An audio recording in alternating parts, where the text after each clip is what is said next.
பகவத்கீதையில் 2வது சாப்டரில் 54வது ஸ்லோகம். அர்ஜுன உவாச்ச ஸ்திதப்ரஜ்ஞஸ்ய கா பாஷா சமாதிஸ்தஸ்ய கேசவ ஸ்திததி கிம் பிரபாஷேத கிமாசீத வ்ரஜேத கிம். இப்போ இதுக்குள்ளே அர்த்தத்தை பார்க்கலாம். அர்ஜுனனுக்கு ஒரு ஆர்வம் வந்துடுது. இவர் ஞான யோகத்தை பற்றி சொல்கிறார் இல்லையா? அப்போ ஞானயோகி எப்படி இருப்பான், அதாவது ஸ்தித பிரஜன் கூப்பிட்றான். அந்த ஞானயோகி எப்படி இருப்பான்னு தெரிஞ்சுக்கணும் ஒரே ஆசை.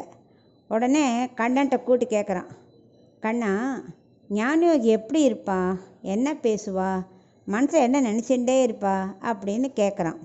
அதுக்கு கண்ணன் சொல்கிறார், ஸ்தித பிரஜன் சொல்கிறேன் இல்லையா, அப்போ அவள் எப்படி இருப்பா, ஸ்திர புத்தியோட இருப்பா. இந்த அறிவு புத்தியிலலாம் உறுதியாக இருப்பாள். இப்போ ஒன்று அப்புறம் ஒன்றும் போட்டு மனசை குழப்பிக்கவே மாட்டாள்.